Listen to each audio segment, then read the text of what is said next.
형 하나만 물어봐. 오늘 저녁 뭐 먹을 거냐고요? 김밥이요, 김밥. 원래 저녁에 안 먹었거든요. 근데 3주 전부턴가 갑자기 식탐이 들어가지고 이거 수업 끝나면 이제 6시 반에 시작이어서 그때 제가 이제 아무도 모르는 어두운 공간에 가서 눈 감고 있거든요. 근데 이따가 갑자기 뭐 먹고 싶다는 생각이 든 거예요. 옆에 편의점에서 김밥을 하나 사다 먹었는데 그때부터 안 먹으면 허기가 지더라고요. 원래 수년 동안 안 먹다가. 뭐 그래서 김밥 먹습니다. 김밥. 너무 짧은데? 형 하나 질문해봐. 아무거나 아무거나 응? 아무거나 아무거나. 육모 육모모. 그리고 일본 학생도 있고 네. 일본 학생도 예. 있는데 그 학생들한테 좀 해주고 싶은 육모 잘 본 애도 있고 못 본 애도 있는데 해주고 싶은 말이 뭐냐? 사실은 저희 아들한테 하려고 했던 말인데요. 그러니까 잘 봤으면은 솔직히 어, 바람만 안 들면 아 내가 한 게 이제 효과가 있구나 이대로 하면 되는구나 하고 믿음이 생기고 할 테니까 그러면 되고 못 봤으면은 분명히 다독여 줘야 되는데 근데 정말로 수능까지 묵묵히 꾸준히 다만 치열하게 제가 하는 거 독해법 잘 안 되면 더 고민하고 더 생각하고 문학은 이따가 따로 하겠지만 문학에서 예를 들어 현대소설 그 연계잖아요. 예. 그거 제가 객관적으로 진짜 최대한 객관적으로 생각한 거예요. 근데 연계 공부를 했다. 그러면은 현대소설 그 나룻배 이야기 2분 컷입니다. 정말 객관적으로 말하는 겁니다. 2분 컷. 그리고 두 번째가 이제 현대원문 복합 세트인데 가의 김명인의 그 나무가 연계예요. 그러면 0초고요, 보는데. 나가 이제 비연계인데 비연계 현대시는 보기를 먼저 본 다음에 그 보기의 팩트랑 대응시켜가면서 의심하면서 읽는 거. 그리고 다가 그나마 수필인데 요번에 나온 문학 중에는 그나마 지문으로는 약간 어려운 편인데 걔 읽고 문제는 6문제죠. 충분히 시간을 줬을 때 5분 컷 봅니다. 니네들 머리로 합쳐보세요. 다 얼마 나오는지. 그리고 세 번째가 고전소설인데 예, 홍길동전이란 매우 어려운 작품이 나왔죠. 네, 근데 그 홍길동전에서 읽고 문제 푼다. 4분 주겠습니다. 비연계니까 4분. 그리고 고전운문. 고전운문이 가하고 다가 연계 작품이에요. 가의 만전춘별사, 그리고 나의 사설시조, 그리고 나가 비연계인데 시조인데 3줄짜리인데 그거 보는데 5초. 3줄이잖아요, 3줄. 쉬워요. 씨름을 던졌는데 샀구나 뭐 이런 거잖아요. 1분 30초 컷 봅니다. 이건 진짜 냉정하게 말한 거예요. 단 전제는 연계 공부를 했을 때. 그럼 다 합치면 14분에서 15분이거든요. 저는 독서를 시간을 줄이라는 얘기는 때려 죽여도 안 해요. 독서는 그냥 평소 연습한 대로 문맥에 따른 생각, 공차, 선행 정보와의 연결성 이러면서 차분히 읽으면 됩니다. 어차피 니네 공부를 수능 때까지 하면 무조건 세계 작품 알고 보게 됩니다. 물론 저는 문학의 난이도는 좀 더 올라갈 필요가 있다고 생각해요. 그렇더라도 세계 작품을 알고 보는 상황에서 문학의 시간은 충분히 줄일 수 있습니다. 그리고 수능 때까지 꾸준히 하면 당연히 그 상태가 됩니다. 결론적으로. 그러면 비문학 세 지문 푸는데 연습한 거 차분히, 그리고 만약에 안 읽히는 글이 나온다, 그럴 수 있죠. 근데 본인이 1년 동안 올바른 방향으로 노력을 했다, 그럼 니네 옆에 애들 그거 다 못 읽습니다. 문제까지 어려우면 다 틀 거라고 생각하고 바로 들어가면 됩니다. 이 마인드 중요합니다. 그래서 제 결론은 뭐냐, 수능 때까지 치열하게 해야 될 공부들 꾸준히 해 나가면 무조건 잘 봅니다. 무조건. 육모 못 본 사람들은 물론 좀 실망은 되겠지만 결국은 수능이니까 수능 때까지 더 열심히 하는 계기로 삼기 바랍니다. 자, 요거를 볼게요. 요거는 지금 기술 지문 세 번째 지문인데요. 라플라스식이고, 적어놨듯이 저는 제가 2주 전인가 3주 전인가 그 작수의 열팽창 지문을 했는데요. 걔 읽을 때 이제 그랬잖아요. 아, 이 두 층의 열팽창 개수의 차이에 의해서 이 띠가 휘는데, 그러면 이 개수 차이가 클수록 더 많이 휘겠구나, 이러면서 모든 정보가 하나로 뚫리기 시작합니다. 걔랑 되게 비슷했어요. 완전히 그 느낌이었는데, 혹시 그 느낌을 못 느끼신 분은 잘 듣고 차분히 적은 다음에 집에 가서 꼭 느껴보세요. 느껴야 됩니다. 잘 읽는 사람의 기분이 어떤 건지. 그래야 따라하니까. 자, 시작할게요. 우리는 물방울, 비눗방울, 기포 등이 구의 형태를 취하고 있는 것을 볼 수 있다. 구형은 동일한 부피에서 표면적이 최소인 형태인데, 이는 액체 분자 간의 인력으로 발생하는 표면 장력의 작용 때문이다.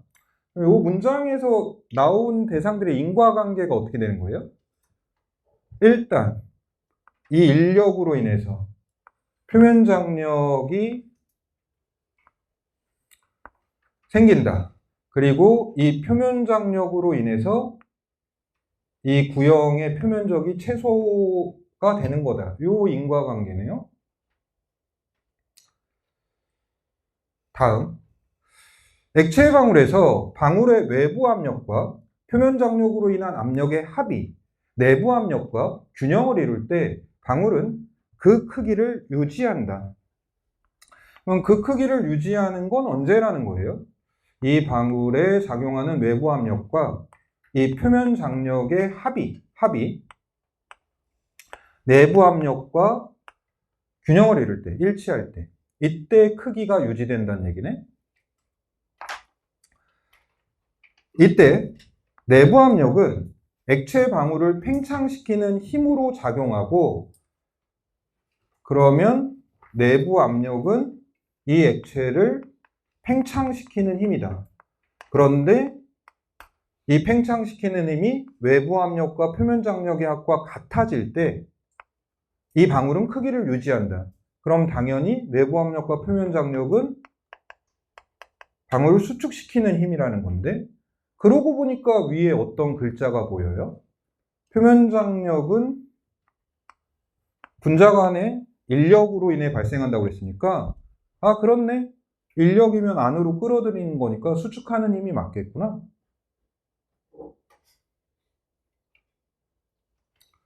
여기서도 기분이 좋은데, 제가 말하는 기분 좋은 글은 읽으면서 딱딱 맞아 들어가는 글이에요. 이런 게 이제 평가원의 90%에 해당합니다.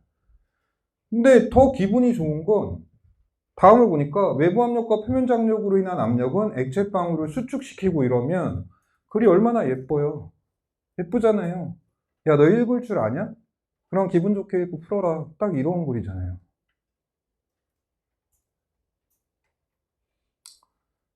수축시키는 힘으로 작용한다. 이들 간의 관계는 라플라스식으로 표현할 수 있다. 이 식에 따르면 액체 방울의 내부 압력과 외부 압력의 차이는, 그러면 두 압력의 차이 이러면 뭐 떠올리냐? 표면 장력이겠네?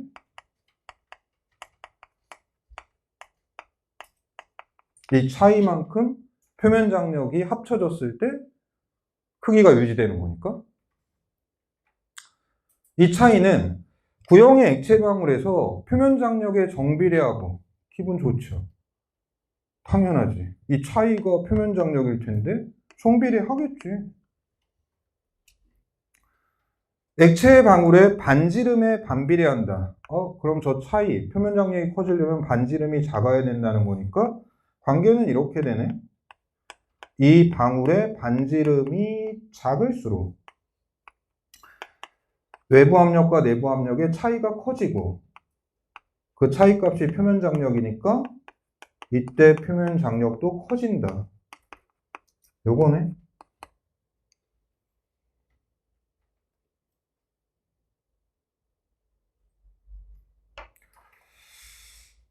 그쵸. 여러분들 진짜 제가 늘 수업하면서도 얘기하잖아요.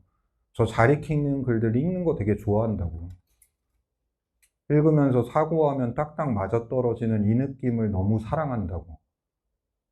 사랑해야 이렇게 읽게 돼. 다음 볼게요.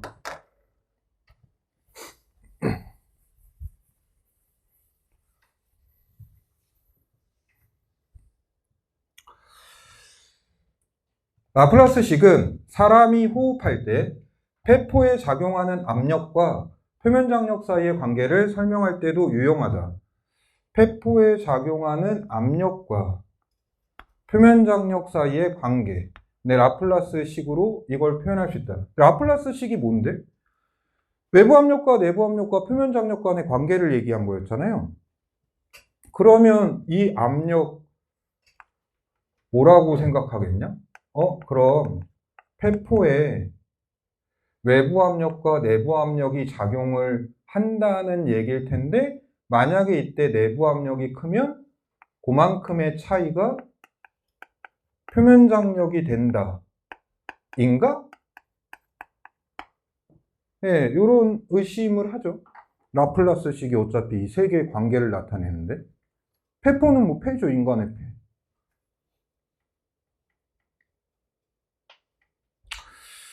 다음, 폐포에는 그 내부의 압력과 외부 공기의 압력의 차이로 인해 공기가 드나든다. 이는 공기가 압력이 높은 곳에서 낮은 곳으로 이동하기 때문이다. 그럼 공기가 드나드는데 이 공기는 압력이 높은 곳에서 낮은 곳으로 이동하면 내가 숨을 들이킬 때 압력은 밖에서 안으로 들어오는 건데, 그럼 밖에 압력이 높다는 거니까 외부의 압력이 폐포 내부 압력보다 크다는 얘기고, 숨을 내뱉을 때는 반대란 얘기네. 내부의 압력이 크다는 거네.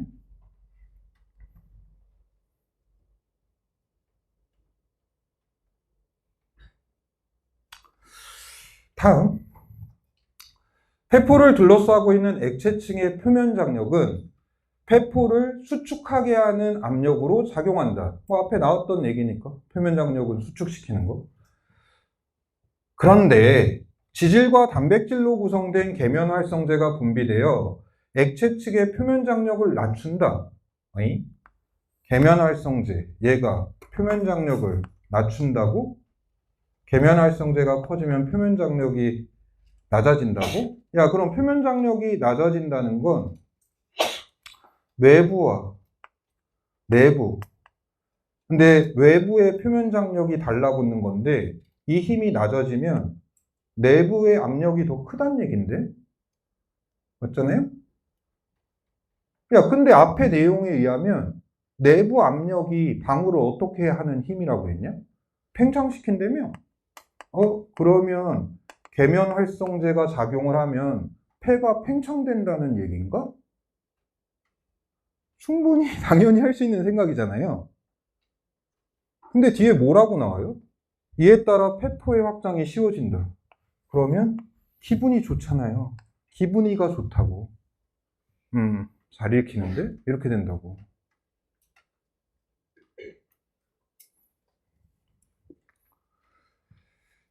다음 볼게요.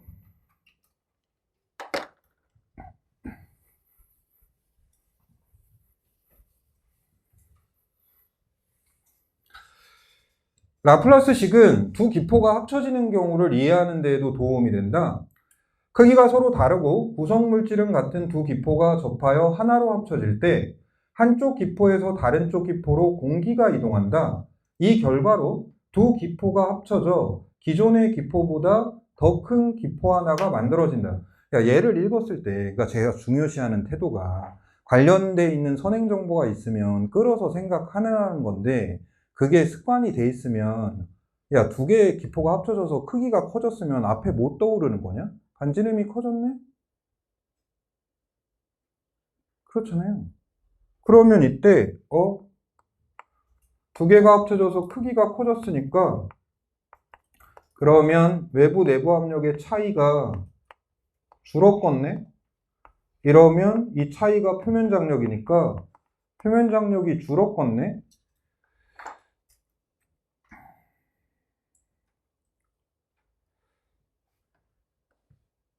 그러니까 이거 읽을 때 앞에 나온 그 반지름을 떠올리는 거가 자긴 안 된다. 그럼 노력하라고. 노력하라고. 너무나 당연한 거니까. 그럼 이렇게 됐을 때 문제를 보고 싶은 욕구가 들잖아요. 저 잘 안 하는 짓인데 너무 답이 명확하게 글이 읽히고 있으면 봐요, 저도. 15번 문제 훑어보고 4번 찍고 말았죠. 네. 근데 요거 이제 질문하는 학생은 자기는 실전에서 1번하고 고민을 했다고 얘기를 하는데 1번하고 고민을 한 건 이 기억 앞에 얘 때문이죠. 이 기포에서 다른 쪽 기포로 공기가 이동을 하니까 1번이 되나 안 되나 이런 건데 솔직히 말하면 제대로 읽었다면 1번 따위 안 보여야 됩니다. 그냥 안 보여야 돼요. 기포가 커졌어? 표면 장력이 작아지겠네? 4번. 이렇게 되는 거예요. 다음 볼게요. 실생활에서 라플라스식과 관련된 사례로 잉크젯 프린터를 들 수 있다. 잉크젯 프린터에서는 분사장치의 노즐을 통해 잉크가 분사된다. 이때 분사된 잉크는 공기 중에서 방울의 형태가 되며 이 잉크방울은 종이에 도달한다. 라플라스식에서 알 수 있듯이 이때 구형의 잉크방울에서도 내부 압력은 외부 압력보다 높다. 야, 그러면 이 구절을 읽었을 때 못 떠오르겠냐? 표면 장력이네. 그럼 이 잉크방울에도 표면 장력이 존재한다는 거네. 여러분들 그 제 열팽창 수업 들으셨으면 제가 왜 이 글을 읽을 때 열팽창하고 느낌이 비슷했는지 느껴져요? 그냥 정보들이 그냥 쓱 연결되면서 하나로 다 꼬이잖아요. 그래서 편안했다고요. 다음.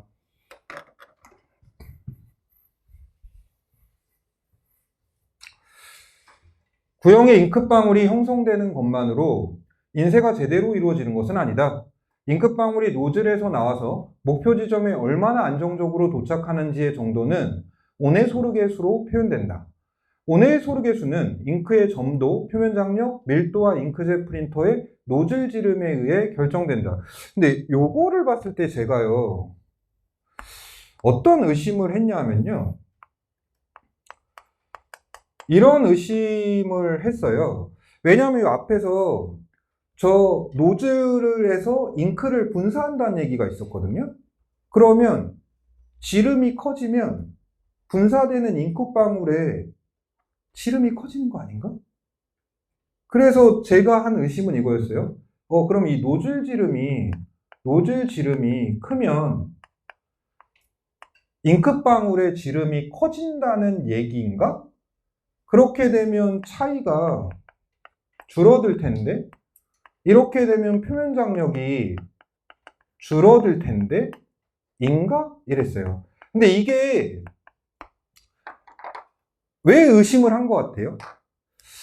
독립변수일 수도 있으니까. 네, 노즐 지름하고 물방울의 지름은 사실은 독립변수일 수도 있으니까 이렇게 한 건데, 다만 여러분들 이제 요 태도는 집에 가서도 꼭 음미해 보세요. 내가 글을 어떻게 읽는지. 네, 연결을 하는 거죠. 노즐 지름? 노즐에서 잉크가 분사된다고 하지 않았나? 노즐 지름이 크면 잉크방울에 분사되는 잉크방울의 지름이 커진다는 건가? 그래서 이 의심이 쓱 스친 겁니다.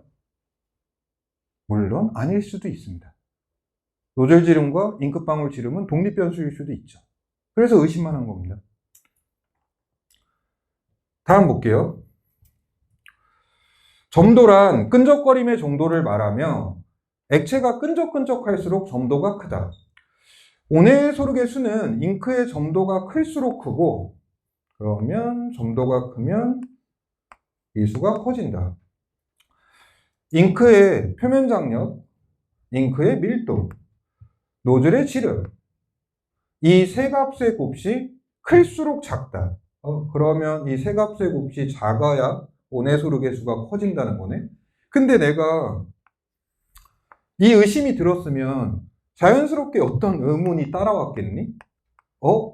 세 값의 곱 중에 표면 장력하고 노즐의 지름은 반비례 아닌가? 그러면 지름과 표면 장력은 반비례 아닌가? 그러면 세 값의 곱이 지금 저 수를 결정하는 것 중에 하나인데, 저 세 값의 곱을 키우거나 줄이려면 어떻게 해야 되나? 어떻게 해야 되지, 이거? 이랬어요.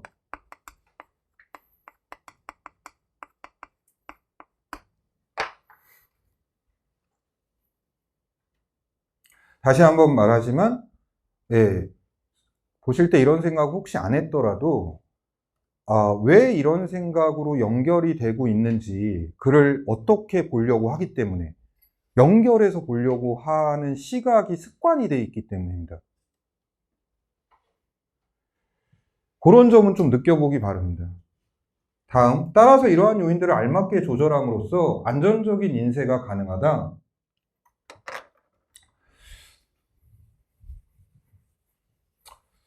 일반적으로 온의 소르게 수의 범위가 대략 0.1에서 1.0 사이이면 안정적인 인쇄가 가능하다.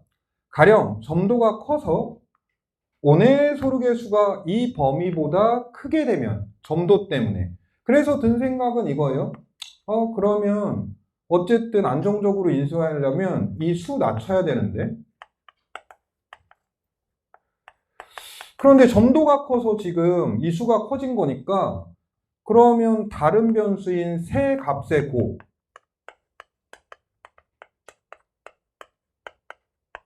곱을 틔우나? 왜냐하면 이 세 값의 곱은 반비례 관계니까. 그런데 이제 아까 그 의심 의문을 하고 있으면 사고가 이렇게 되죠. 노즐 지름을 키우나? 그런데 걸리는 게 뭐예요? 그런데 이거 지름 키우면 표면 장력 작아질 텐데?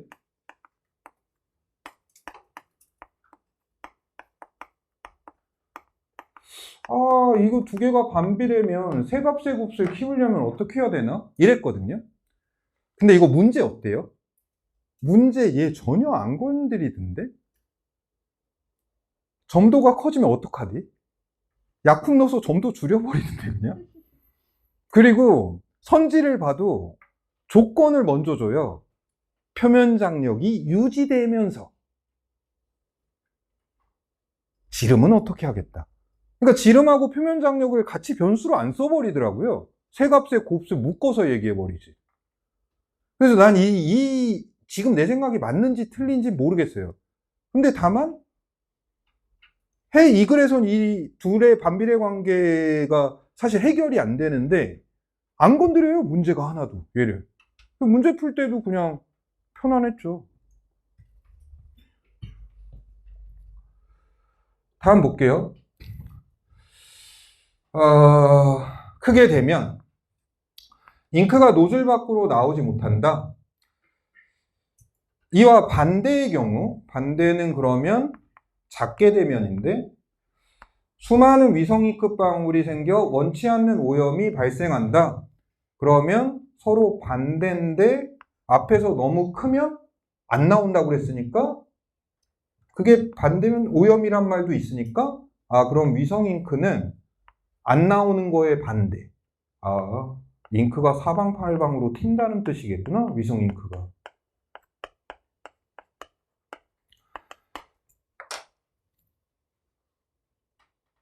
그래서 저 이런 문맥 되게 좋아해요.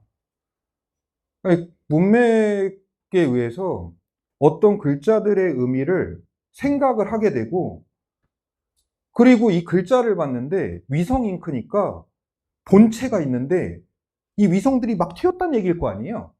그래서 내가 생각한 문맥적 의미랑 글자적 의미가 일치하면 그냥 좋죠. 만약에 있잖아, 문맥적으로는 저음인데 여기에 생전 처음 보는 외래어가 적혀 있다고 치자. 외래어가 적혀 있어. 그러면 어떻게 하는 거니? 응? 튄다는 의미인가? 라고 의심을 합니다. 네. 그게 이런 글보다는 난이도가 한 단계 높은 글. 그게 뭐게? 그게 A어입니다. A어가 문맥적인 의미는 분명히 생각할 수 있는데 뒤에 생전 처음 보는 단어들이 나와요. 그럼 이제 의심을 하는 거죠. 근데 그 의심이 뒤에서 다 실현됩니다. 그때까지 버텨야 돼요, 그거. 그럼 이 외래어 나오는 글보다 한 단계 더 난이도를 높이려면 평가원이 무슨 짓 할 것 같아요? 생략과 전제를 하기 시작합니다. 문장과 문장 간에 원래 있어야 할 내용들을 어차피 이 문맥이면 그거 있는 거 맞잖아. 네가 읽어 임마. 이렇게 됩니다. 얘 불친절한 글이라고 볼 수 있죠. 이러면 이제 엄청 쫄깃한 글이 되죠. 집중하자. 막 뇌를 때려가면서 야 이거 조심해야 돼. 그게 이제 브레턴 우주입니다. 하지만 그건 10%의 글들이고 90%는 다 기분 좋은 글들입니다. 자, 문제를 보겠습니다.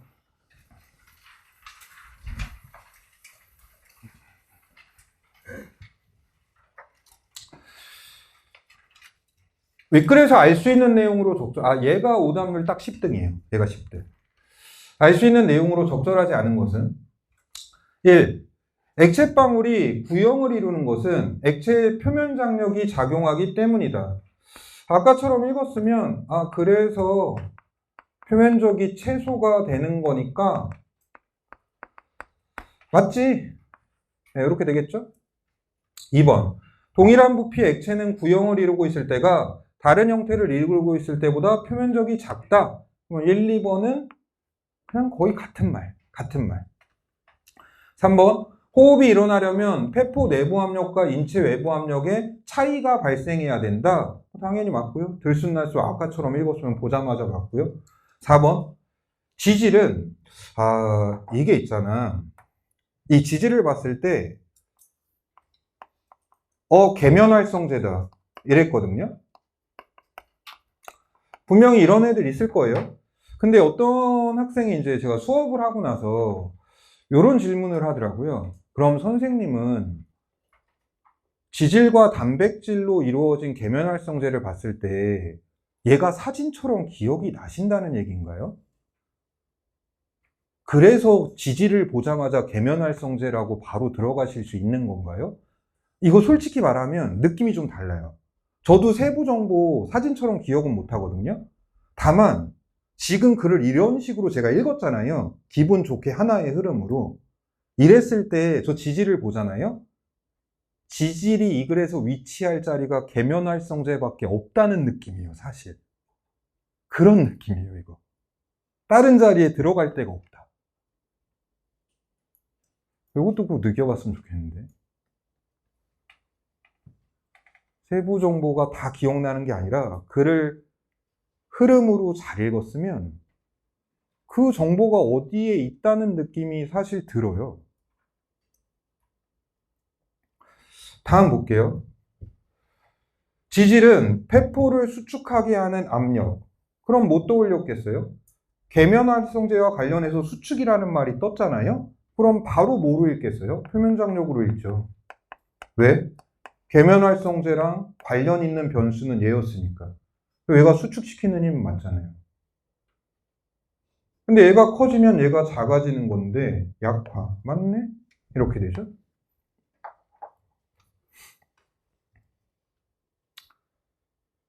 5번. 잉크젯 프린터에서 노즐은 작은 잉크방울을 합쳐 큰 잉크방울로 만든 역할을 한다. 사실 5번 찍을 때 별 생각 없었어요. 1번부터 4번까지 지금 이렇게 읽었고, 그리고 사실 머릿속은 이랬던 것 같아요. 애초에 제가 지금 이걸 어떻게 읽었어요?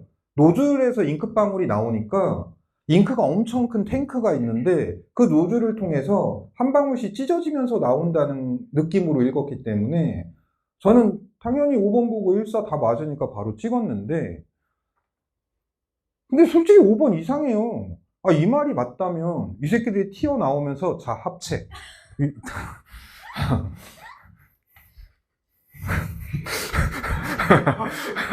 네, 어쨌든 뭐 그렇다는 겁니다. 좀 말이 안 되는 것 같습니다. 5번. 예. 예, 5번이에요. 자, 16번 볼게요. 16번. 16번.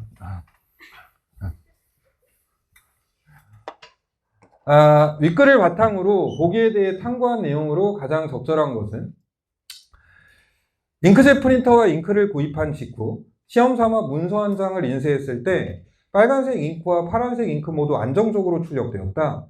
2달이 지난 후에 다시 문서를 인쇄하니 빨간색 잉크가 노즐에서 나오지 않았다. 그러면 뭐 O 어쩌고 저쩌고 수 있잖아요. 얘가 1.0을 초과했다는 얘긴데. 그러니까 왜 지금 얘가 바로 이렇게 해석이 되냐 하면 아까처럼 읽었으니까요. 아, 이거 진짜예요. 크게 되면 안 나와? 근데 이와 반대로 위성 잉크가 튀어나와? 그럼 위랑 반대니까 오염된다고 그랬으니까 위성 잉크는 엄청 튀어나오나 보구나. 이렇게 읽으면 이거 기억나요. 안 나온다고? 얘 수가 너무 큰가 보네. 다음 볼게요. 확인해 보니 빨간색 잉크가 구입했을 때보다 더 끈적끈적해서, 그러면 수가 커진 이유는 점도가 커졌기 때문이라는 거네. 첨가제를 넣어 끈적거림의 정도를 조절하여 점도를 낮췄겠네. 다시 인쇄하였다. 이 시점에 파란색 잉크는 구입했을 때와 차이가 없었다. 이후 3달이 더 지난 후에도 문서를 인쇄해 보았다. 편지 볼게요. 1번. 구입 당시의 빨간색 잉크의 온해소르게 수와 달리 구입 당시 파란색 잉크의 온해소르게 수는 대략 0.1에서 1.0 사이에 있었겠군. 구입 당시에 빨간색 잘 나왔는데? 그럼 구입 당시에는 얘도 이 사이에 있어서 안정적으로 나왔다. 틀렸네? 2번. 빨간색 잉크에 첨가제를 넣어 인쇄가 문제없이 잘 이루어졌다면 첨가제를 넣어 잉크의 온해소르게수가 더 커진 것이겠군. 작아졌으니까 잘 나오겠지. 커서 지금 안 나오는 건데. 3번. 파란색 잉크의 점도와 표면 장력은 유지한 채, 그러니까 이렇게 조건을 주더라니까요. 그럼 별 생각 없죠. 얘는 그냥 고정값. 밀도를 2배로 높이고 노즐의 지름을 반으로 줄인다면, 야, 그럼 이거 바로 뭐로 해석되니? 지금 저 수를 결정하는 게 점도, 그리고 표면 장력과 밀도와 지름, 이 3개의 곱인데 표면 장력은 그대로인데 밀도는 2배고 지름은 반으로 줄이면 바로 무슨 생각 드니? 그대로네? 그대로잖아. 정답 3번. 이거 5번 잠깐 봐드릴게요. 구입 후 5달이 지났을 때 파란색 잉크가 구입할 당시의 밀도와 표면 장력은 변하지 않았으나 더 끈적거리는 성질로 점도가 커졌네? 그럼 어떻게 되냐? 온해소르게 수인가? 걔 커졌겠네? 변하였다면 파란색 위성 잉크 방울이 생성. 뭔 소리야? 안 나오지. 왜 위성 잉크가 나와? 마찬가지예요. 아까 그 부분을 그렇게 읽었다면 이 반응이 즉각 나온다는 얘기입니다. 정답은 3번. 자, 그러면 요거를 보겠습니다. 가나형 글이죠.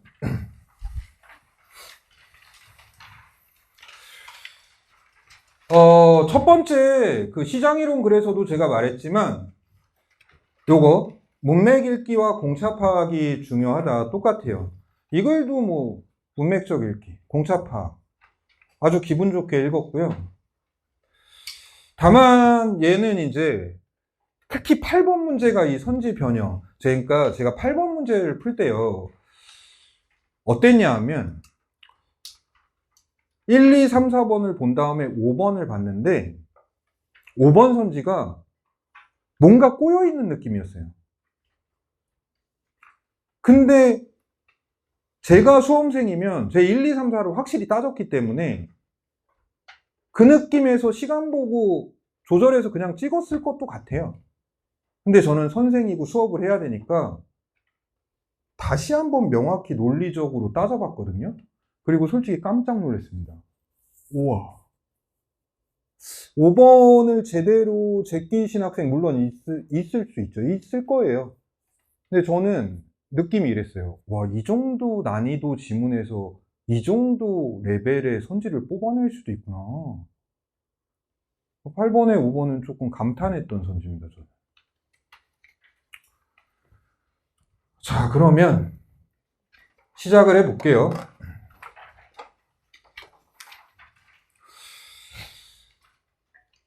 조선시대의 노비는 주인이 상속 매매할 수 있는 물적 성격을 지녔지만, 그래서 아까 얘기했어요. 노비는 물건의 성격을 지니기도 했지만, 뭔가 인간이니까, 저거 아닌 성격도 지녔단 얘기겠지?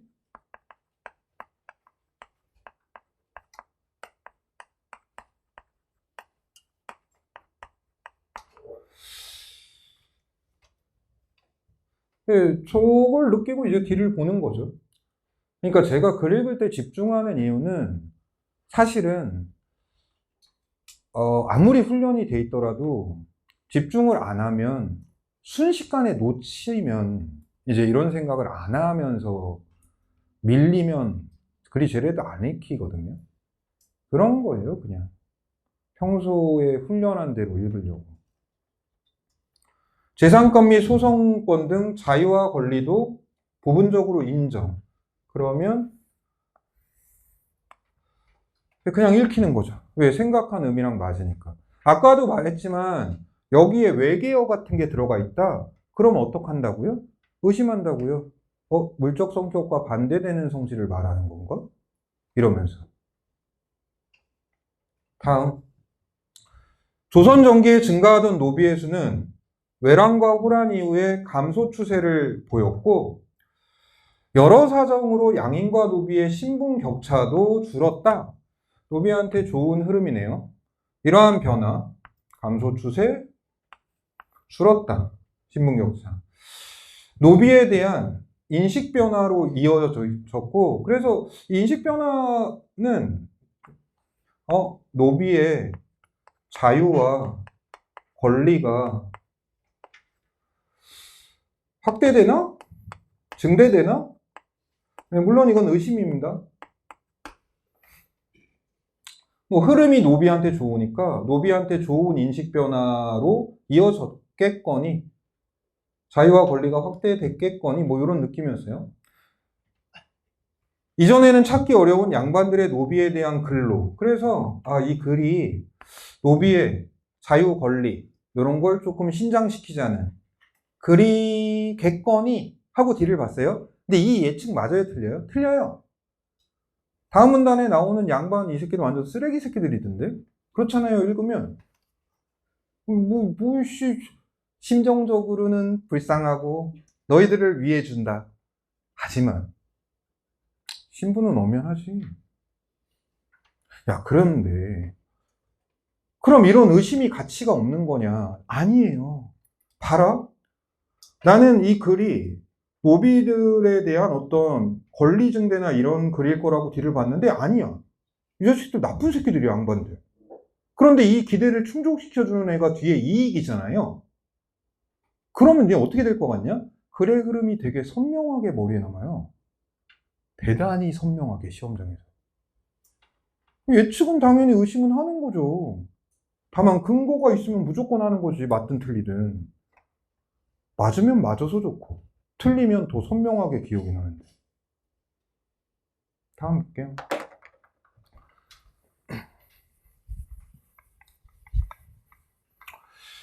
양반들은 노비의 죽음을 애도하거나 행적을 기록한 여러 글을 통해 노비에 대한 다양한 시각을 표면화하였다. 충성스러운 노비를 충이라는 성리학적 이념을 투사하여 칭송. 뭐 지금까지는 뭐 기대한 흐름이에요. 노비 되게 높여주는 거죠. 노비를 작고 연약한 존재로 형상화한 시선은 주인이 노비를 대하는 온정적 차원에 머물렀다. 이 느낌도 잘 보세요. 분명히 지금 노비에 대해서 좋게 얘기한 흐름이에요. 그리고 분명히 연결어미도 고를 썼어요. 그럼 뒤에도 노비에 대해서 좋은 얘기라는 시각으로 접근을 하는 게 맞잖아요, 지금. 그럼 이게 왜 노비에 대한 좋은 얘기지?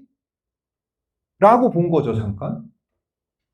보니까 노비를 작고 연약한 존재로 형상화한 이런 거는 요런 차원에 머물렀다. 그럼 저 차원 말고 다른 차원에서는 더 이상 노비를 작고 연약하게만 보지는 않았다는 얘기잖아요. 그러면 노비에 대한 이런 시선은 줄어들었다는 얘기겠구나. 노비가 작고 연약한 존재만은 아니다. 예, 이런 시각이 확장됐다. 뭐 이런 의미인가 보네. 근데 다시 한번 말하지만 왜 내가 그렇게 읽고 있느냐를 꼭 느끼려고 노력해야 돼요. 칭송하였고 노비에 대한 좋은 말이 뒤에 나올 텐데 이게 왜 노비에 대해 좋은 말이지? 그 시각으로 봤기 때문에 그렇다는 거예요. 다음, 노비의 의연한 행동과 의지를 강조하면서도 노비의 불평등한 여건과 처지는 거론하지 않았다. 이 순간이죠. 뭐야 이 새끼들 이런 거죠. 그거랑 똑같잖아요. 겉으로만 뭐 칭찬하고 아껴주는 척 하는데 해주는 건 아무것도 없는 회사 같은 존재죠. 회사. 여러분들 사회에 나와보시면 회사랑 똑같습니다.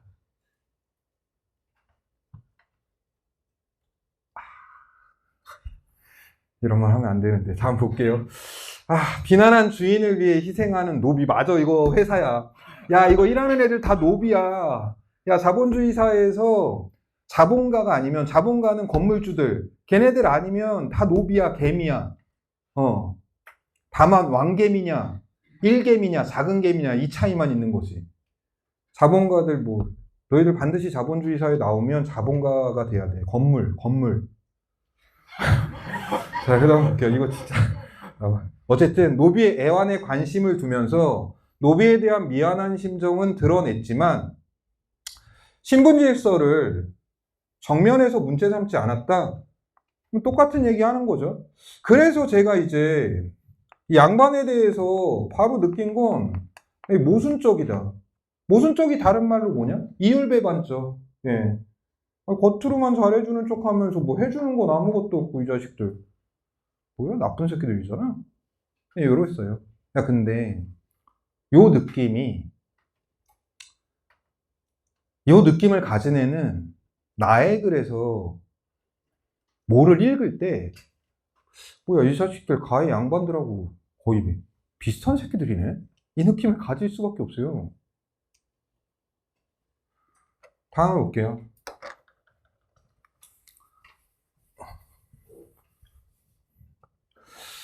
이러한 양반들의 시각과 달리 아까 말한 습관이죠. 문단이 시작하는데 앞문단의 내용을 지적하고 들어가면 뭐 1초 안 걸려요. 이 양반들은 모순적인 애들인데 겉으로만 잘해주는 척하고 해주는 건 하나도 없고 근데 그것과 달리래요. 달리. 이런 애들과는 달리. 실학자 이익은 다른 각도에서. 그럼 다른 각도가 품은 의미는 뭐라는 생각이 바로 들겠냐? 어쨌든 저 따위 양반들과는 다르다. 얘는 노비들이 실질적인 어떤 자유나 권리를 가질 수 있도록 실질적인 권리를 증진하나? 이걸 확대시키나? 뭐 이런 느낌이었어요.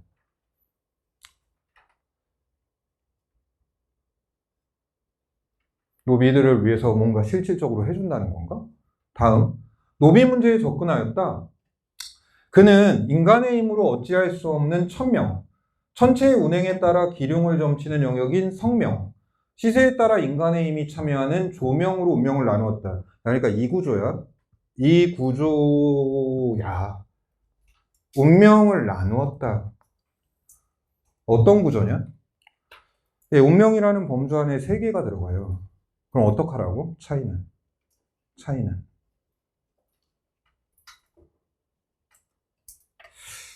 그래서 한번 살펴봤죠. 요 구조니까. 천명. 인간의 힘으로 어찌할 수 없는. 두 번째, 성명. 천체의 운행에 따라 기륭을 점치는 영역. 그러면 해와 달, 별의 움직임에 따라 기륭을 점친다. 다음, 시세에 따라 인간의 힘이 참여하는 조명. 이러면 어떻게 순간 생각했을 거 아니야?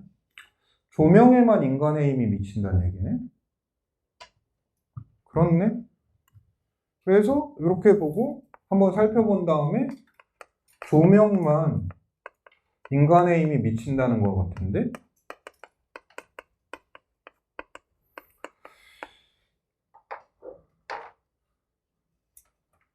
이 구조에서 이 반응, 운명이 세 개다. 차이가 뭐지? 그리고 뒤를 봤을 때 청명과 성명이 뭉쳐 나오잖아? 그럼 어떨 것 같니? 그래, 기분이가 좋다고. 슬쩍 웃게 된다. 맞네. 조명만 다르네.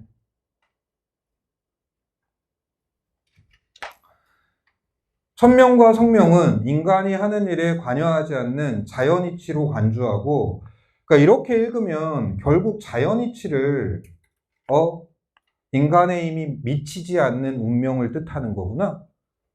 이렇게 되잖아요. 이랬을 때 선지에서 자연이치라는 말이 나오면 걔 무조건 운명 중에 앞에 두 개, 인간의 힘이 미치지 않는 거, 이 해석을 할 수 있어요. 이렇게 읽으면. 조명은 인간이 능동적으로 대처하면서 빈부, 귀천 등을 바꾸어가는 거. 신분상승이네. 귀천이 양반과 천한, 노비를 얘기하는 거잖아요. 바꾸어가는 것이라고 규정하였다. 그는 조명의 대상을 왕과 고관대작으로 한정했던 이전 학자들. 그러면 과거에는 노비는 니넨 안 돼. 노비는 조명 불가. 니네는 평생 노비. 니네는 신분상승 못함. 니네가 노력해도 안 됨. 이거네.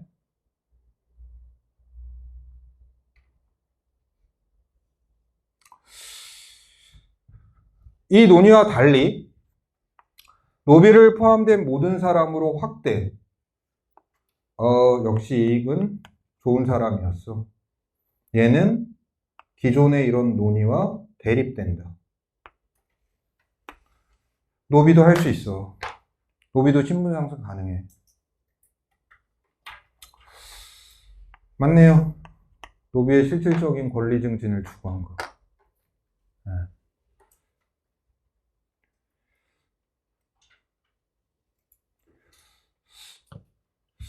그러니까 뭐 여러분도 많이 느꼈겠지만 이 정도 난이도로 나오는 평가원 글은 내가 기분 좋게 읽을 수 있는 시험장에서 해낼 수 있는 수준이 되는구나.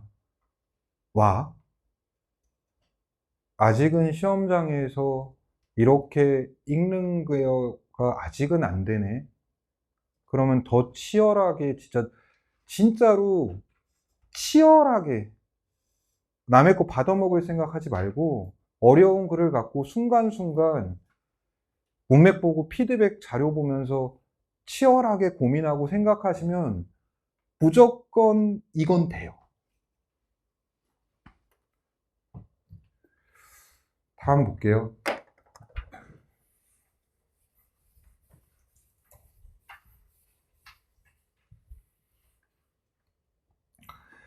그는 사회의 전 구성원이 주어진 상황에서 각자의 노력으로 운명을 변화시킬 수 있다.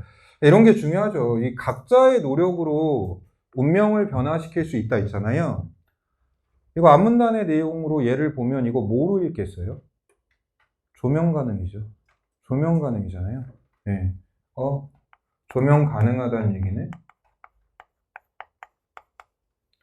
연결해서 포섭하면서 그냥 읽어 나가는 거죠. 같은 의미네. 이러면서. 다음.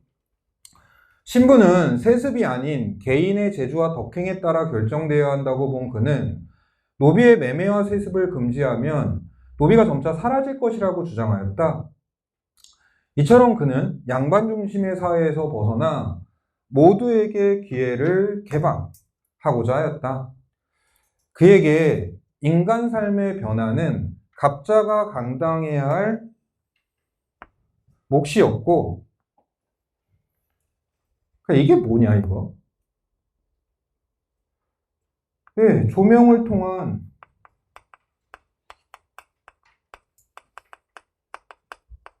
신분 상승이죠, 뭐.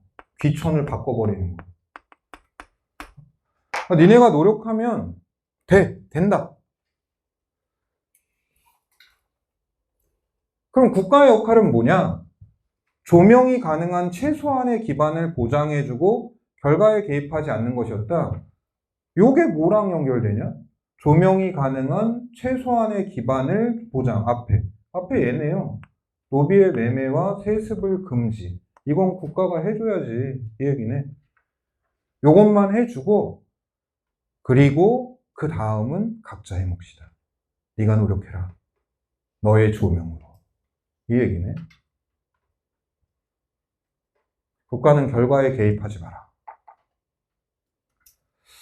자, 다음을 보겠습니다.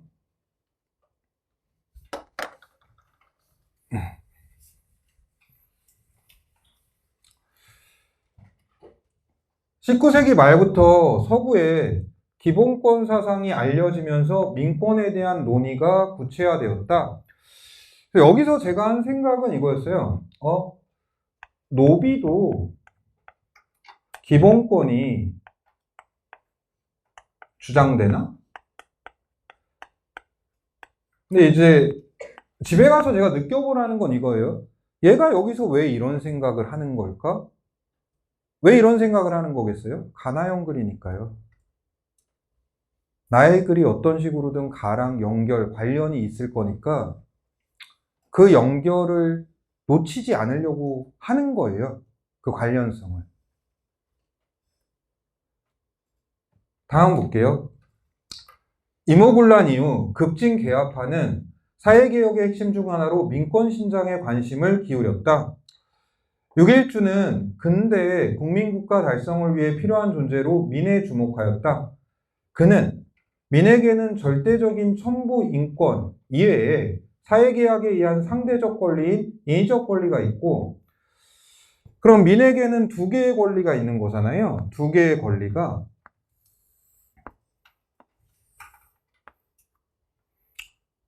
미리 말할게요. 그럼 이건 뭐 너무 쉬우니까 그런 거지만 어쨌든 제가 강조하는 형태잖아요.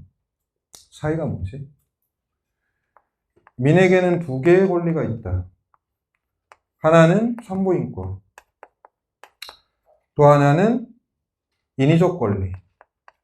차이는 첨부인권은 절대적인 거, 인위적 권리는 상대적인 거. 근데 상대적이라는 말의 의미가 뭐지? 사회 계약에 의해 상대적 권리면 누구는 이 권리를 더 갖고 누구는 덜 갖는다는 건가? 근데 이게 조금 그런 게 얘네 지금 급진 괴합파란 말이에요. 그리고 민권 신장에 관심을 기울였단 말이에요. 그럼 저는 얘네가 노비 편일 거라는 느낌이 들었거든요. 근데 그런 애가 왜 상대적 권리를 말하지? 예, 이런 느낌이어서 상대적의 의미가 확정이 잘 안 되더라고요. 그래서 지나갔습니다, 그냥. 다음을 볼게요. 두 권리를 실질적으로 보장하려면 근대적인 법률의 제정과 시행이 필수적이라고 역설하였다. 야, 그럼 6일준의 인과관계는 어떻게 되는 거예요? 일단 근대적인 법률의 제정과 시행이 필요하다. 왜? 앞서 말한 두 권리를 실질적으로 보장하기 위해서 법을 만들어라. 이거네요. 그러면 이 두 개의 권리를 지닌 민, 절대적 권리랑 상대적 권리, 걔네들에 의해서 근대 국민국가 달성을 할 수 있다. 뭐 이런 흐름이네요. 지금 6일주는.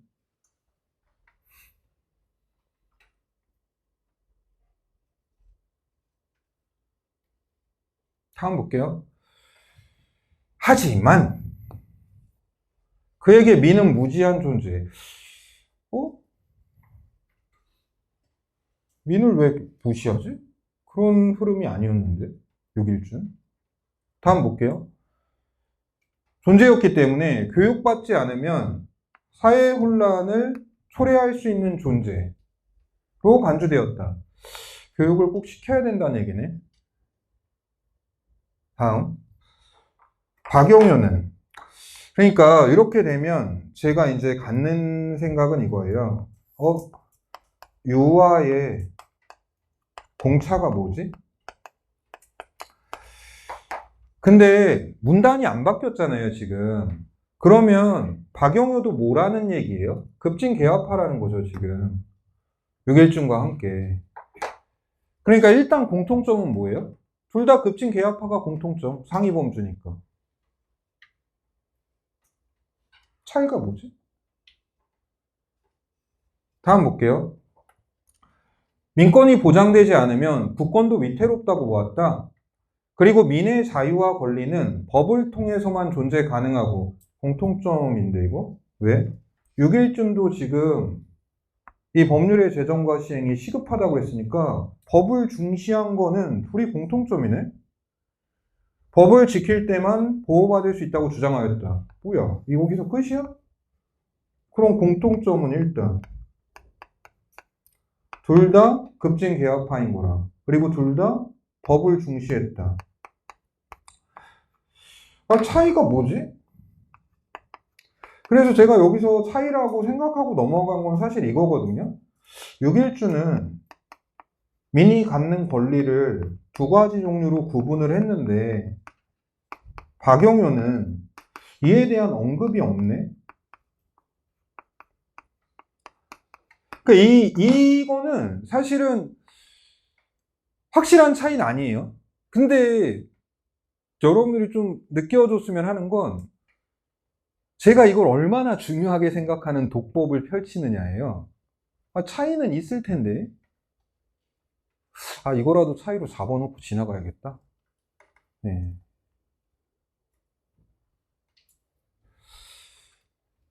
자, 다음을 볼게요.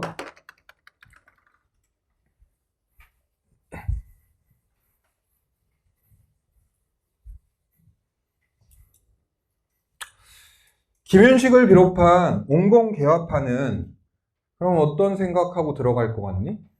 급진과 공차가 어떻게 되지?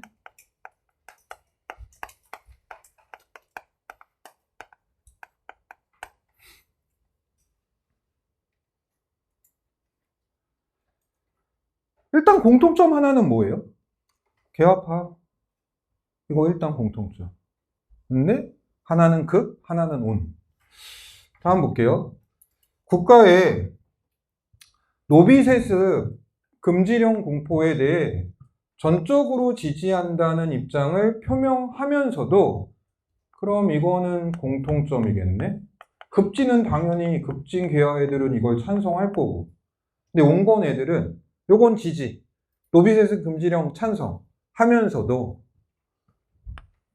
인간은 타고난 능력에 따라 기천이 생기고 이에 따라 불임을 받는 것이 정당하다. 요거 차이겠네. 급진개합하라. 여기서도 사실은 가에 누가 떠올랐거든요. 그게 다 자연스러운 거예요. 근데 밑을 보니까 민의평등을 인정하면서도 신분차별을 정당화하는 양면적 태도를 보인 것이다. 누가 떠올랐겠니? 얘네 태도 너무 모순적인데? 뭐야, 씨. 가의 양반. 그 이상한 놈들. 와, 유사한데?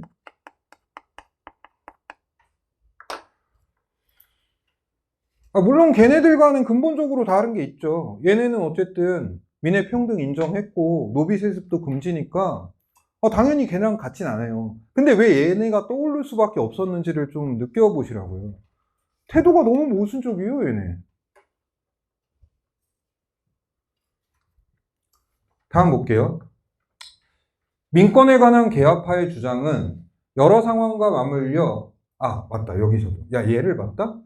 이 개합파의 주장이라는 말을 봤어요. 그럼 이 말은 급과 온의 공통점이잖아요. 예, 그거잖아요, 이거. 개합파의 주장은. 야, 그럼 급과 온의 공통점이 뭐니? 노비세습 금지죠. 노비제 폐지하는 거에는 둘 다 찬성을 하는 거잖아요. 온건파는 약간 이율배반적 모순적인 거고.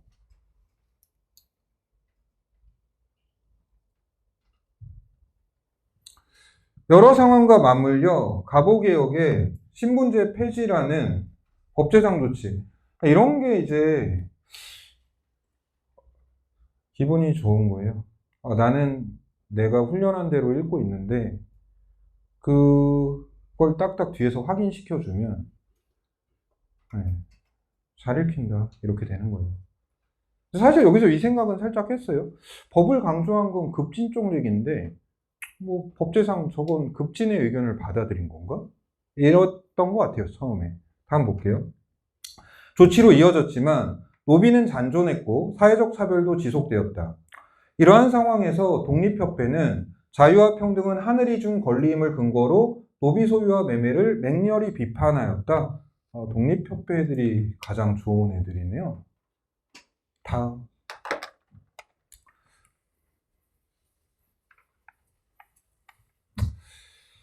일제강점기에도 신분차별이 이어지는 가운데 차별받던 백정들의 인권 존중을 요구하는 형평운동이 전개되었다. 1923년에 경남 진주에서 형평사가 조직되어 시작된 이 운동은 경제적 부를 쌓은 백정들과 사회운동가들의 결합, 운동 주체가 2명이네요. 성공한 백정하고 사회운동가들. 결합하여 본격화되었고 이후 대중의 호응을 이끌며 전국화되었다. 이 운동은 인간의 존엄성과 평등을 이루려는 인권운동이자 참여자들에게 실질적인 혜택을 제공하는 어떤 혜택을 제공했다는 거야? 어떤 혜택이지? 제공하는 공동체 운동의 성격을 가졌다. 이 운동의 도화선이 교육차별이었던 만큼 교육을 제공한 건가? 이것 때문에 시작됐다고 했으니까. 다음, 사회적 대우를 받으려면 소양을 갖춰야 한다는 인식에 따라 교육활동이 펼쳐졌다. 맞나 보네? 교육을 제공했다는 얘기인가 보네? 다시 한번 말하지만 이게 맞든 틀리든 이게 중요한 게 아니라 이러면 정보들이 연결되면서 기억이 난다고요. 다음 볼게요. 그리고 회원들은 인간의 존엄과 평등을 실현하기 위한 활동을 일상에서 실천하고 이를 제도화하고자 분투하였다. 다른 사회운동가의 연대를 통해 변화를 모색했던 형평운동은 내부 분열과 갈등, 일제역압이 이어지면서 위축되었고 1935년에 형평사가 대동사로 개칭되면서 운동 본래의 성격을 잃었다. 이러면 어떡하라는 거예요, 제 말은? 안문단에서 이 운동 본래의 성격이 뭔지 한 번쯤 보고 가라는 얘기입니다. 제가 말하는 독법은. 그러면 이 성격이 사라졌어? 공동체 운동의 성격이 변질됐구나? 네. 이렇게 됩니다. 문제 보겠습니다. 4번은 넘기겠습니다. 6번 볼게요. 6번. 얘도 당연히 그 10위 안에 있었는데 몇 등이었는지는 잘 기억이 안 나요. 볼게요, 6번. 가나가 서로에게 할 수 있는 비판에 대한 이해로 가장 적절한 것. 가의 이익과 나의 유길준인데 1번. 가는 나가 인간에 대한 차별적 시선을 가지고 있다는 점을 비판하겠군. 이런 관점에서 이 문제는 먼저 접근해야 돼요. 이게 맞으려면 이익은 차별을 안 하는데 유길주는 차별의 시선을 갖고 있었다는 건데 근데 얘를 왜 못 지우겠는 거예요? 유길주는 민을 기본적으로 좀 무시하는 느낌의 구절이 있었거든요. 얘네는 교육받아야 돼. 얘네는 무지한 인간들이야. 그러면 이제 그게 차별이라면 이익이 차별하지 않겠다는 시선만 갖고 있으면 얘가 답이 될 수가 있잖아요, 지금. 네, 그래서 남겼습니다. 요거는 될지도 모르겠다고. 근데 1번을 바로 찍을 만큼 뭐 확신은 없고요. 2번 볼게요. 가는 나가 인간에 대한 교육의 필요성을 고려하지 않았다는 점. 바로 지우죠. 이 비판 문제는 가장 기본적인 건 비판 대상이 그 태도를 지닌 게 맞냐는 팩트 체크부터 해야 돼요. 근데 6일주는 교육이 필요하다고 그랬지 뭘 필요성을 고려하지 않아. 그러니까 바로 아웃입니다. 3번. 가는 나가 국가의 기본 체제를 제시하지 않고 개혁을 논의하였다는 점을 비판하겠군. 이 비판이 가능하려면 똑같아요. 가는 뭐 했어야 돼요? 국가 기본 체제를 제시했어야겠죠? 예. 근데 6일준 너는 왜 제시를 안 하는 거냐?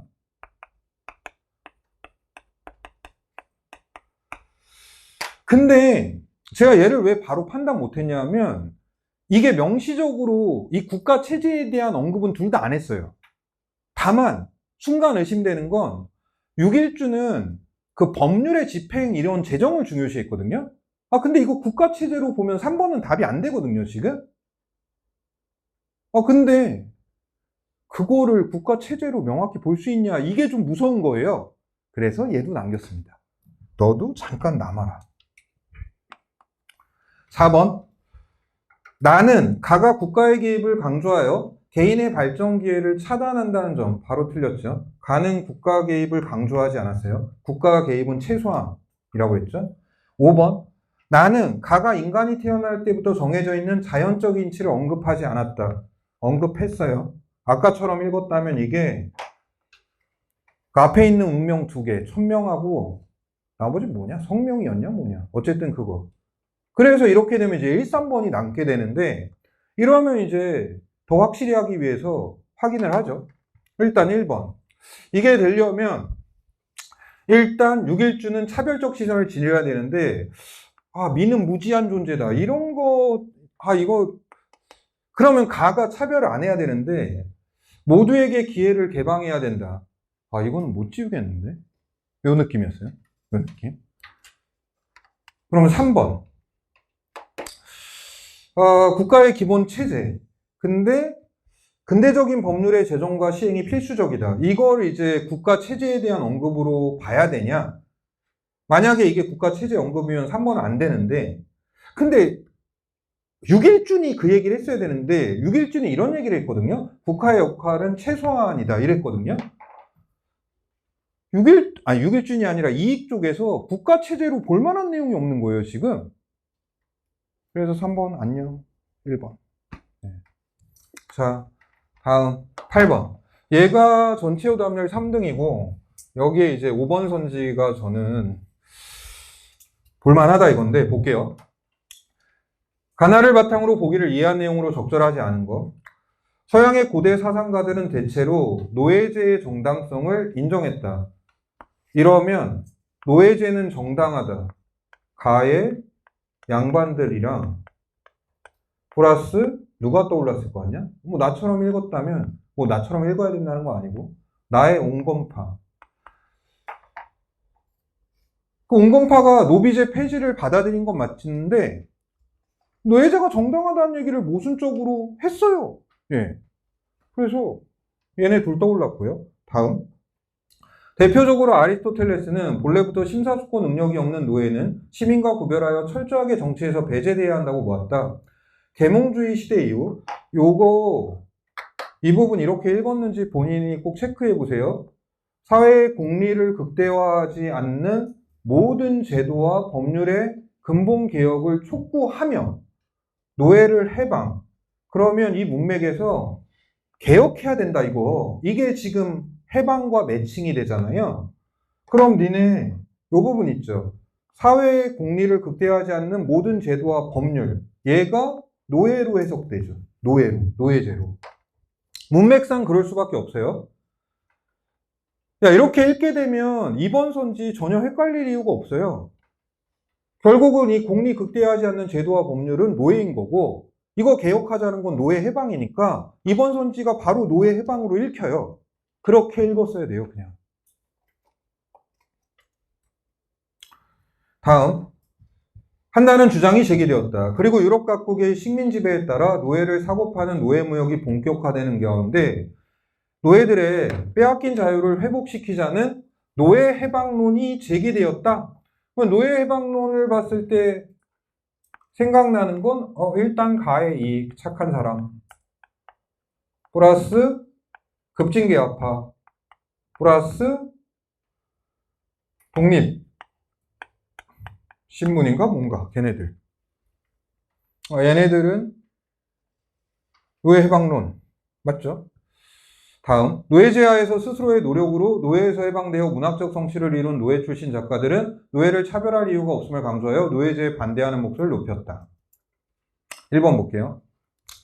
보기에 노예를 정치에서 배제해야 한다는 아리스토텔레스의 주장과 나의 김윤식의 주장은 모두 인간의 타고난 능력의 차이를 인정한 것이겠군.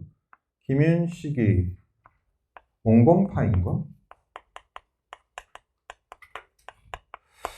그러니까 선지를 볼 줄 안다는 건 1번 선지를 봤을 때 얘가 맞다면 김윤식은 온건파일 텐데 이렇게 하고 가야 의미가 있는 거지. 그냥 김윤식 찾는 건 의미가 없어요. 꼭 이렇게 생각하고 갈 수 있게 훈련하세요. 2번. 보기에 사회의 공리를 극대화하지 않는 법률의 근본 개혁을 촉구한 주장. 노예 해방이네.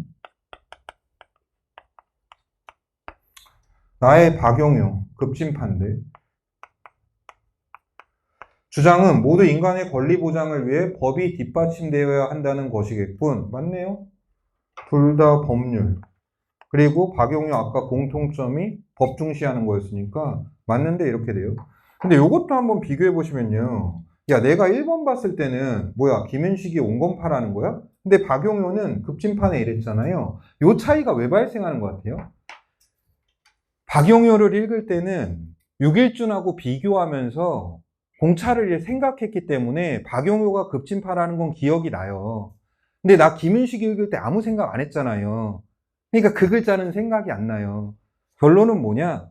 생각을 해야 기억이 납니다. 그럼 다 생각하라는 거냐? 아니죠. 내가 거기 김윤식에서 뭘 생각할 거리가 있어서 생각을 하겠어요? 생각할 가치가 있는 데서 하는 거죠. 다음 3번. 보기에 식민 지배에 따른 노예무역의 대상이었던 노예와 가해 조선시대의 노비는 모두 소유주의 뜻에 따라 매매의 대상. 맞네요. 4번. 보기에 노예들의 빼앗긴 자유를 회복시키자는 주장과 나의 독립협회의 주장은 모두 모든 사람에게 자유가 인정되어야 한다는 것이고. 맞네요. 5번. 보기에 노예제에 반대하는 목소리를 높인 노예 출신 작가의 성취와 가해 이익의 주장은 모두 사회제도의 변화를 위한 능동적인 행위의 당위성과 결부된 것이겠군. 아까 말했어요. 1, 2, 3, 4 이렇게 따져서 다 맞다는 거 알았고요. 5번 봤는데 뭔가가 꼬여있는데 정확히 어떤 오류인지 모르겠는 거예요. 이런 상태에서 저는 찍을 수 있다고 생각해요. 충분히. 1, 4번을 따졌기 때문에. 그런데 얘를 정확히 한번 따져볼게요. 정확히 따지려면 이거 물어봐야겠다. 야, 이 5번 정확히 따지려면 니네 뭐부터 확인해야 되냐? 성치가 뭔지부터 정확히 따져봐야 됩니다. 보기에서. 그래서 보기를 봤는데 성치가 뭐예요? 이거죠. 노예제 하에서 스스로의 노력으로 노예에서 해방되어 문학적 성취를 이룬 노예. 요게 지금 성취죠. 성취. 그러니까 요 이후에 얘네들이 노예제에 반대하는 목소리를 높였잖아요. 전 성취가 아닙니다. 성취는 여기까지예요. 스스로의 노력으로 노예에서 해방돼서 문학적 성취를 이룬 거. 요게 성취예요. 그 이후에 노예제 반대하는 건 이 성취 안 들어가요, 지금. 자, 그 다음에 이것과 이익의 주장이라고 그랬어요. 야, 그럼 이 성취를 제대로 읽었을 때 이것과라고 연결돼 있으니까 이랬을 때 이익은 뭐가 떠오르겠니? 스스로 노력해서 노예에서 해방됐다는 내용과 와로 이익이 연결되면 조명이죠, 뭐. 예, 이 얘기했잖아요. 누구나 조명 가능하다. 자기가 열심히 하면 신분 상승 가능하다. 예, 이게 떠오르잖아요, 지금. 근데 이 주장은 모두 사회제도의 변화를 위한 능동적인 행위의 당위성. 저는 선지만 봐도 지금 선지의 내용상 성취를 정확히 해석하고 이익을 조명으로 봤다면 이 능동적인 행위, 이걸로 읽히는 게 맞다고는 생각해요. 스스로의 노력, 신분 상승을 위한 스스로의 노력으로 읽히는 게 맞다고 생각하는데 이거 지문에 저 능동적이라는 말이 쓰였어요. 여기 쓰였습니다. 조명은 인간이 능동적으로 대처하면서. 그러니까 이거 능동적이 조명을 의미하는 말로 쓰였어요. 그럼 여기서 능동적이라는 말은 정확히 무슨 의미냐? 신분 상승은 각자의 몫이다. 국가는 기반을 제공해줘라. 이게 지금 능동적 행위입니다. 그럼 이 선지 왜 틀렸냐? 이들의 노력은 사회제도의 변화를 위한 게 아닙니다. 네. 이들의 노력은 노예제가 유지되는 상태에서라도 자신의 노력으로 올라갈 수 있는 거고, 이 기반을 마련해 주는 건 사실 누구예요? 이익에 따르면 그건 국가가 최소한으로 깔아줘야 되는 겁니다. 네, 그래서 틀렸어요, 이거. 대단히, 와, 역시 평가원은 평가원이구나. 이렇게 만든다고 했던 선지입니다. 자, 여러분들 잠깐 쉬었다가 문학을 할 텐데 문학에서 전체 오답률 2등짜리 문제가 22번이에요. 그리고 또 오답률 순위에 들어가는 게 아마 홍길동전의 29번이었던 것 같습니다. 근데 그 이유가 되게 명백해요. 보자마자 알았거든요. 22번이 전체 오답률 2등인 이유랑 29번이 오답률 순위에 들어가는 이유를 사실 보자마자 알았어요. 애들 공부 방향이 잘못됐구나. 잠깐 쉬었다가 문학 할게요. 쉬었다 합시다. 예.